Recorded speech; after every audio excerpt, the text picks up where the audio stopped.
Mr. Portillo going first.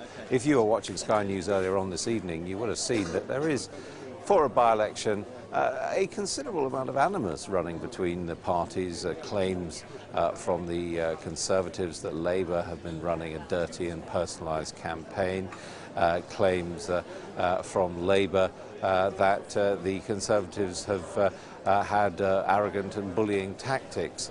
And of course, what we haven't seen in the course of this campaign, partly because there are so many candidates on the ballot paper, is any sort of face-to-face debate televised between those from the main parties. So it hasn't, frankly, been the most exciting evening I've ever spent at a by-election, nor has it been the one with the nicest atmosphere. But now we see the returning officer, who is the local mayor, Priscilla Fraser, leading the candidates onto the stage. And here we are for possibly a historic moment, certainly in the career of one Michael Portillo.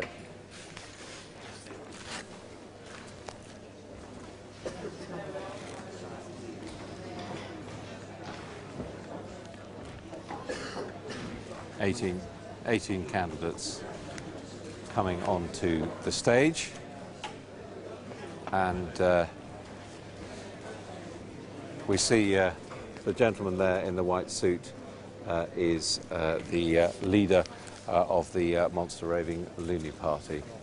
I, Priscilla Fraser, being the returning officer for the Kensington and Chelsea constituency, hereby declare that the total number of votes cast for each of the candidates at this election was as follows. Atkinson John Robert, Labour, 4,298.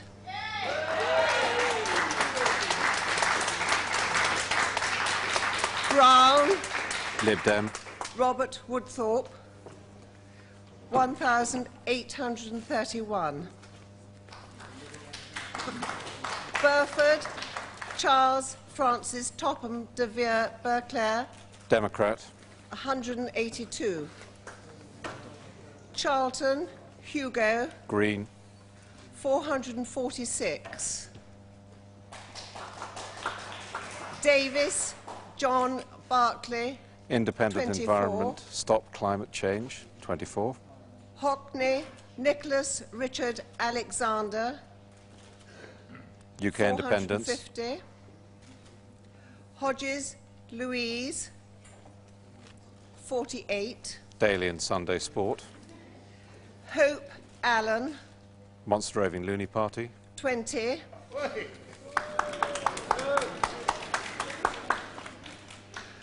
Unwin Michael Henry Knox, Living Will Legislation, 97. Love Bucket Lisa, People's Net 26. Dream Ticket, May Peter, Equal Parenting, 24. Oliver George Paul, UK Pensioners, 75. Paisley Colin, Legalised Cannabis Alliance, 141. Portillo Michael Denzel Xavier, Conservative, 11,004. So Michael Portillo is elected, 11,004 votes. Scott Fawcett, Stephen David, Referendum, 57. Stevens, John Christopher Courtney, Pro-Euro Conservatives, 740.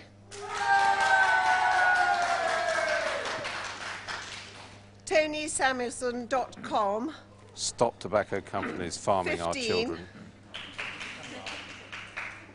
Valent Gerald Joseph, Natural Law Party, 35.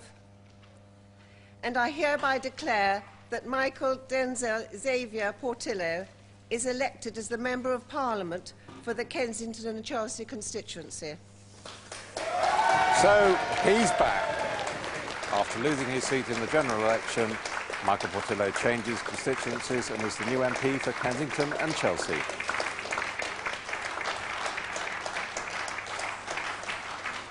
Madam Mayor, first of all, may I thank all of those responsible for organising today's poll, and the police, the returning officer and yourself.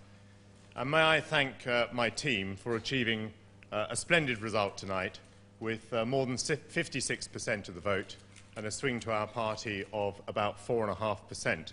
And in view of the very large number of candidates here today, we are obviously well satisfied with that result. I must say this is a slightly happier experience for me than when I last stood on an election platform.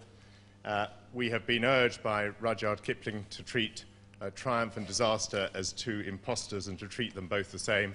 And my commiserations, therefore, to the other candidates who have not been successful tonight, and their night may come on another occasion. I would like to congratulate my team in particular for fighting a campaign that was always positive.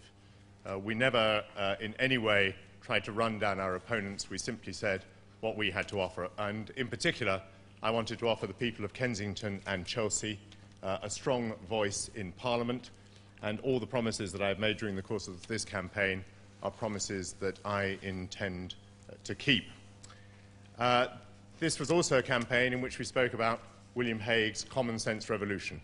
And we wanted to put to the people of this country the guarantees that he has put forward to reduce taxes as a proportion of our national income, to make sure that all our schools can be set free from government control so that they can manage their own affairs in the interests of the parents and pupils. We are committed, of course, to making sure that those people who are claiming unemployment benefit are really without work, and we are committed to making sure that operations can be delivered to people in the health service more quickly. And we are also committed to saving the pound. And to all of those commitments, I again reiterate my pledge this evening. I've been returned to Parliament to be a loyal supporter of William Hague. I've also been returned to Parliament to be a worthy successor to Alan Clark, and I do intend, in everything that I do, to be his worthy successor. But it is a great privilege today that I am able to be returned as the Member of Parliament for Kensington and Chelsea and to join the Conservative Party in Parliament.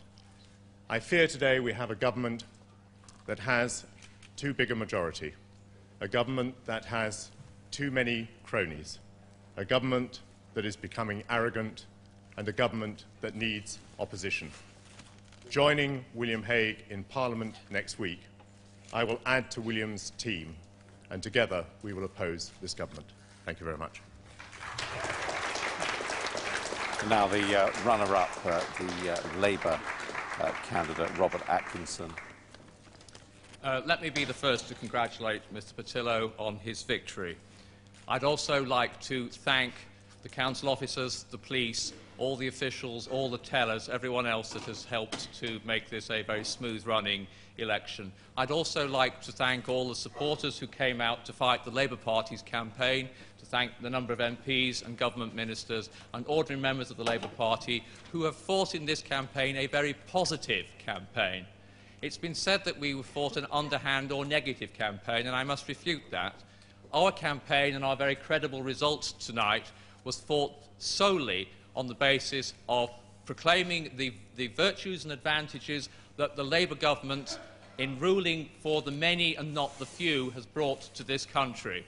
And we have had a good vote tonight in this, what is considered to be one of the safest Conservative seats in the country. It has been illustrated that there is no such thing as a safe seat, and there is no such as a safe Conservative seat, and there is no area in which the Labour government's positive policies, its efficient management of the economy, its positive engagement in Europe, and its great commitment to reform of the education service and to preservation and expansion of the National Health Service has been extremely popular with the electorate. We have fought a positive campaign, but we have pointed out the right-wing drift of the Conservative Party. We have shown the shambles that the Conservative Party now finds itself in, and we have illustrated Michael Portillo's original right-wing agenda, and tonight he returns to Parliament to continue that right-wing drift in the Conservative Party. It is the Labour Party which runs this country, and on our record we will continue to run this country for a number of more years. Thank you. In third place, the Liberal Democrat candidate, Robert Brown. I would also like to add the congratulations of the Liberal Democrats of Kensington and Chelsea to Michael Portillo on his election, and I would also like to thank all those involved in the smooth running of the election that we saw today at all of the polling stations that we've seen here tonight. So thank you on behalf of all of us. I would like to thank my own supporters, and especially the MPs and others, and people who came from a very long way to give us a hand during this by-election campaign. Clearly the campaign that was being fought by the Labour Party was a different one from that I was involved in, and I'm a trifle curious about this. But one of the things we set out to do was find out which issues, other than purely national issues, were ones that needed highlighting during a by-election campaign in the interest of the people, the residents of Kensington and Chelsea. And in this, Mr. Portillo, who has come here and is now going to be our MP, had some learning to do, and he learned very quickly. There are two issues in particular which came up. One was that of leasehold reform. I very much hope that following the debates on Monday, he will keep his promise and make sure that he applies pressure on the Labour Party to deliver that which it has just begun to think about delivering for the people of Kensington and Chelsea. The other area I want to bring up, please, is the question of traffic and congestion, which is something which frightens so many of us. In particular, the forcing of red routes dangerously through the residential streets of Kensington and Chelsea. I hope that he will use his influence in Parliament to make sure this experiment, this disastrous experiment, ends as soon as possible, and that we can have a bit more tranquility restored. In particular, I hope he will take up the case of the 4 people, not Liberal Democrats, who took up a public interest case on behalf of the residents living along the Earls Court one-way system. These people look like being surcharged to anything up to £210,000 for the council's expenses in defending this. I hope that he will intervene to let his own constituents lead a normal life and not go into bankruptcy for defending us. Apart from that, once again, our congratulations. Well, one might have thought that the by-election campaign was still going on from some of the speeches which we're hearing. Let's just run through those results with Michael Thrasher, our election analyst. Michael, just give us the headlines of what we've seen. Well, the Conservative vote share has gone up slightly to 56.4%. Labour's has dropped by 6%. Lib Dems by a similar amount. The overall swing is 4.4% from Labour to Conservative. 15 of the 18 candidates lost their deposits as we... So only the main parties, Labour, Lib Dem and Tories, held their deposits? That's right. But in 4th place was the pro-Euro Conservative Party. That there is showing the UK Independence Party. But the pro-Euro Conservatives, John Stevens, got 740 votes. So that's a pretty good performance. And once again, if they can broadcast the fact that they came 4th in this constituency, then it might reopen the whole business of how the Tories are split over Europe. Perhaps taking some of the shine off Michael Portillo's victory. A 4.4% swing at this stage of the Parliament, however. If we look at the maths, if you like, of the next general election, because of the way in which the votes stacked up at the last general election and the way in which the seats are divided, the Conservatives must lead Labour by a considerable amount if they're to win the next general election. And a swing of 4.4% is not sufficient to give them that kind of victory. Well, one thing that's become clear, it's been clear already this parliamentary session, is that we are sort of in the downhill run to the general election, and the exchanges between parties have become rather more vitriolic. I just want to show you this. This is a leaflet now being put round by the Labour Party, and as you see, it's got Michael Portillo as James Bond there, saying Kensington and Chelsea is not enough. And then underneath, he wants to be Tory leader. And on the other side, we've got Hague and Portillo, united by policy, divided by ambition. So very, very clearly, the whole question of Michael Portillo's personality and those who believe he wants to be Tory leader is going to be something which the Labour Party are going to make much of. But let's now be joined by the campaign manager for Mr. Portillo, who's been valiantly helping us out this evening. what strikes me about this, I've done a lot of by-elections in my time, still a lot of bitterness in the air between the parties. I don't think bitterness in the sense that we've got anything to blame ourselves for. We've had a very positive campaign based on common sense, based on positive messages for what Michael's going to do for the people of Kensington and Chelsea. The Labour Party fought a very negative, spiteful, bitter campaign, and it's backfired. It's backfired. Their percentage of the vote has gone down. This is a better result for us for the Euro elections in this seat, better than the last general, better than the last by-election. But you would accept that on this sort of swing, you would still be in opposition at the general election? We'd still be in opposition with something like 50 less Labour MPs, probably 50 or 60 more Tories. It's a stepping stone. But the important thing is, this is a much better result than anyone predicted. Don't forget the Evening Standard said that they expected Michael Portillo to win by less than 1,000 in their newspaper today.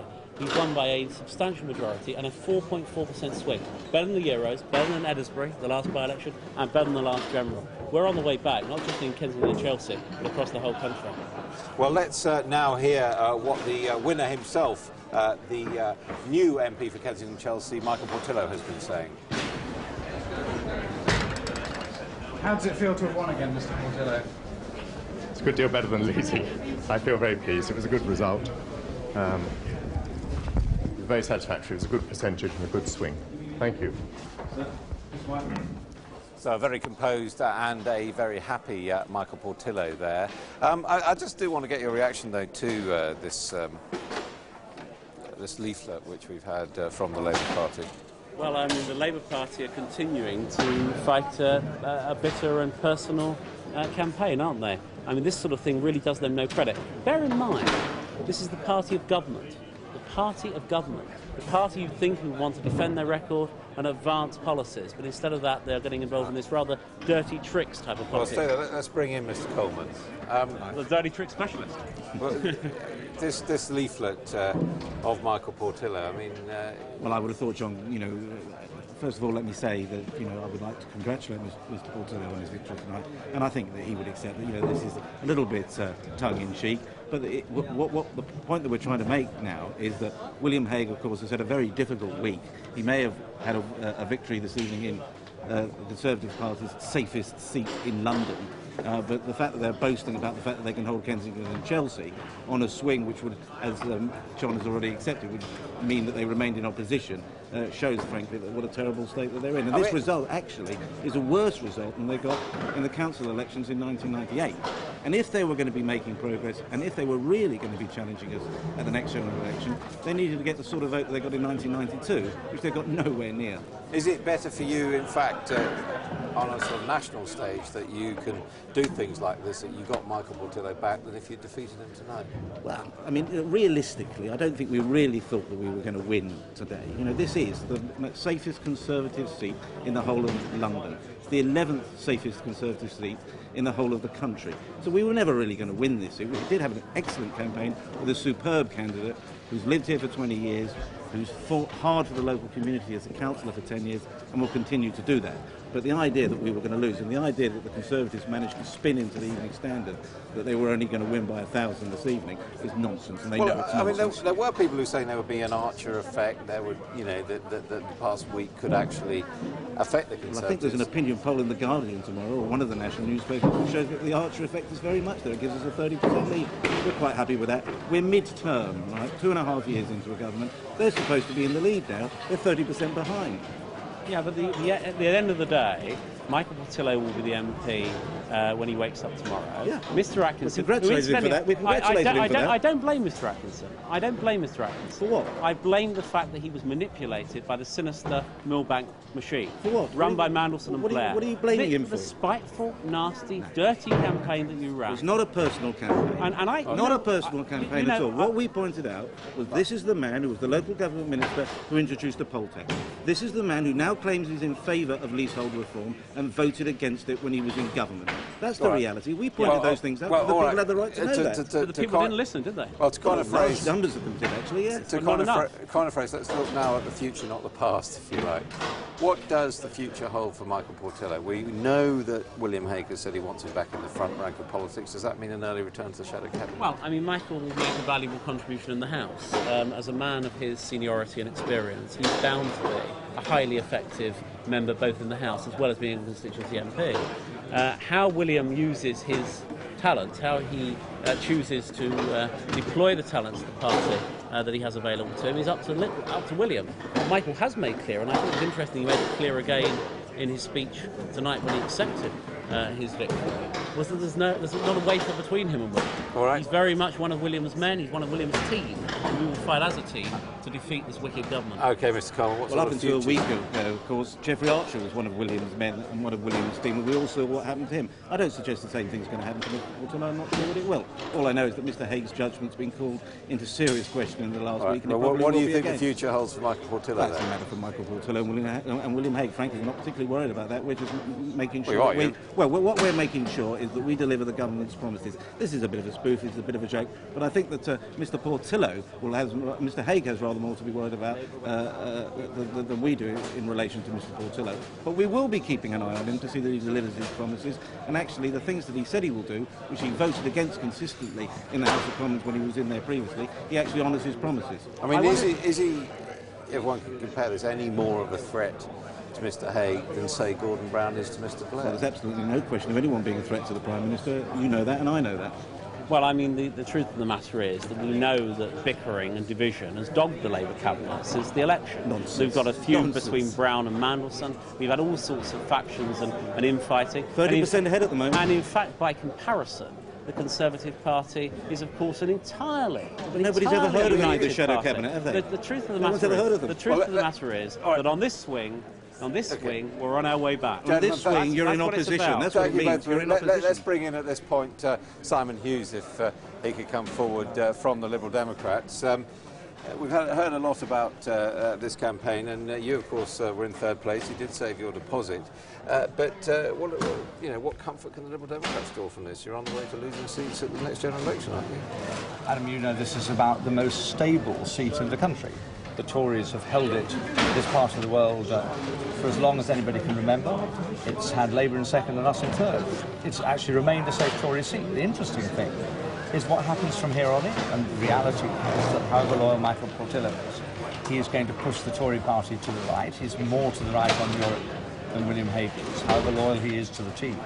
And the Tory party will be moving in that direction. It's a direction which will lead them away from government.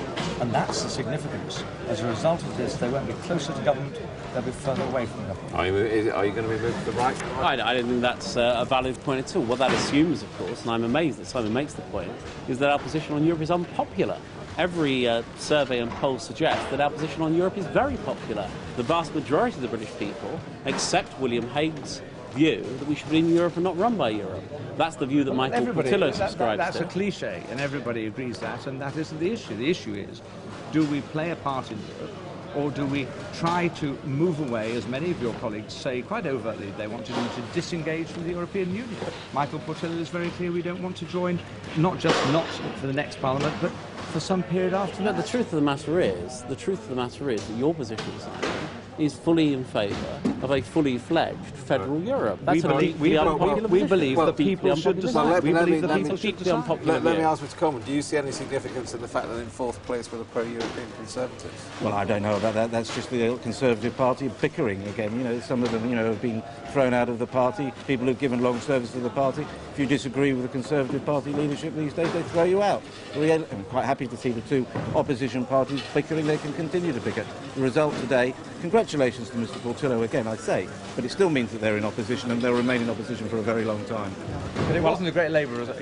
Nobody can claim this was I'm not claiming it was a wonderful result for the Labour Party. No, it wasn't. I do think we had an excellent candidate. But you yourself know, Simon, you've said already this is a very strong Tory seat. It's their safest seat in London. If they can't win this, they really are in terrible trouble. It's not a question of winning it. It's a question of winning it by how much. You know that as well as I do. Yeah, you didn't win it by anything like what you won it in 1992, though, did you? On this turnout, and in the context of this week, in the context of this week, you obviously expected to do better. And the truth of the matter is, there are 50 or 60 Labour MPs, if this result repeats, it'll be on the dole. And they'll be thinking about this result tonight. So we'd have a majority of 130. And in 6 months' time, 130. that'll be 100 Labour MPs. If I could say goodnight to you, we must greet the new MP for Kensington and Chelsea, Michael Portillo. Thank you very much indeed for joining us. Mr. Portillo, congratulations. Thank you very much indeed. You never had much doubt that you were going to win this seat, did you? Well, during the course of the election, it looked as if we would win. I was determined not to take it for granted, but it did feel good all the way through.